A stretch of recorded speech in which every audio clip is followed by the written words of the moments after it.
एक बूढ़ी माँ की बहुत ही दर्द भरी कहानी।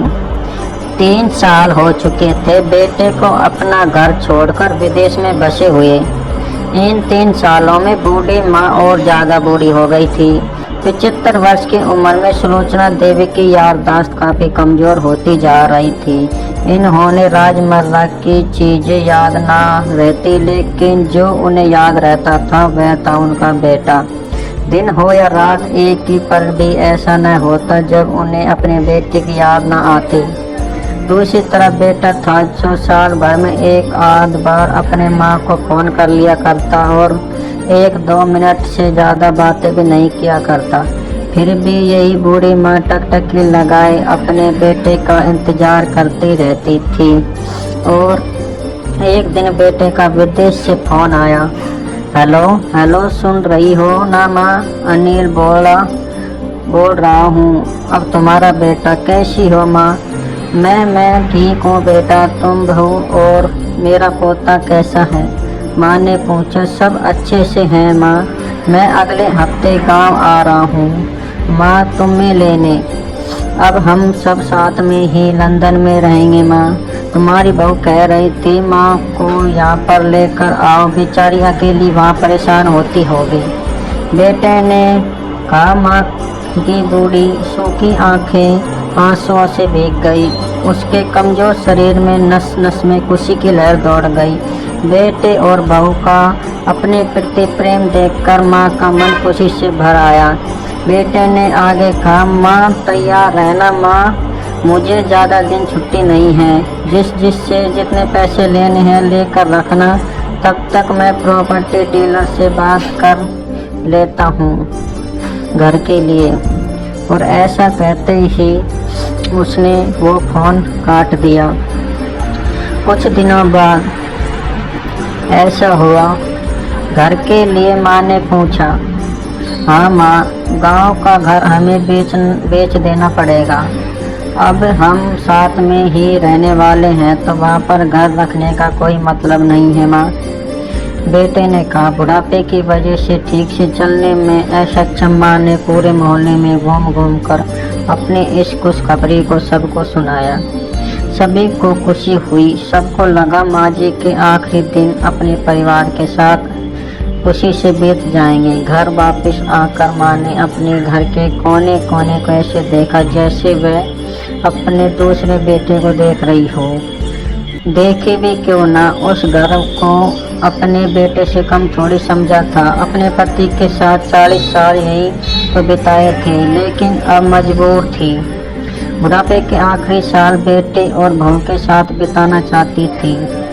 दिल पर पत्थर रखकर घर बेचने के लिए माँ तैयार हो गई।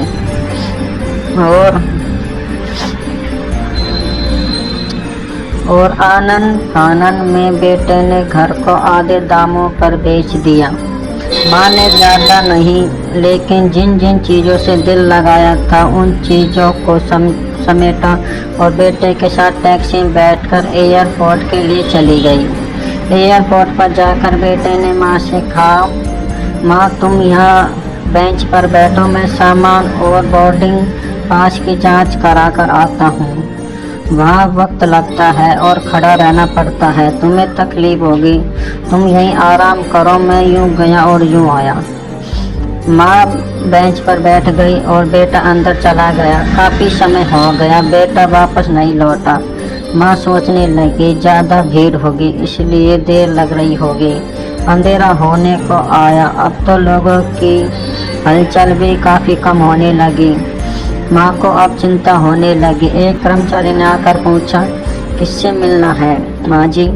आपको यहाँ पर क्यों बैठी हैं? डरती हुई आवाज़ में सुलोचना देवी बोली। मेरा बेटा अंदर सामान की जांच कराने गया है। लंदन जा रहे हैं हम सभी, ऐसा कहने लगी बूढ़ी माँ। और इसके बाद क्या नाम है माँ जी आपके बेटे का? कर्मचारी ने पूछा। अनिल नाम है मेरे बेटे का, सुलोचना देवी ने बताया। कर्मचारी अंदर गया और थोड़ी देर बाद बाहर लौटा उसने सुलोचना देवी से कहा, माँ जी, लंदन जाने वाली फ़्लाइट तो दोपहर में ही जा चुकी है और आपका बेटा भी उस फ्लाइट में बैठकर लंदन जा चुका है। अब आपके यहाँ बैठने का कोई मतलब नहीं है, आप भी अपने घर चली जाइए। क्या जा चुका है और मैं घर जाऊँ? घर? माँ की आंखों से आंसू के सैलाब उठने लगे। जैसे तैसे माँ घर पहुँची तो अब उसका था ही नहीं, दिख चुका था। वो वहीं बरामदे में तुलसी के पास सो गई और घर के नए मालिक को उस पर दया आई तो एक कमरा किराए से उसको दे दिया। पेंसिल के पैसों से खाना और किराए का बंदोबस्त हो जाता। दिन बीतने लगे। कुछ दिनों बाद नए मालिक ने सुलोचना से कहा, माँ जी, आप अपने रिश्तेदारों के यहाँ पर जाकर क्यों नहीं रहती?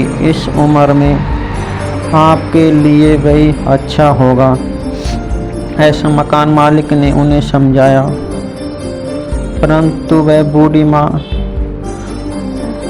ने अच्छा तो होगा, लेकिन अगर मेरा बेटा वापस आया तो उसका ख्याल कौन रखेगा?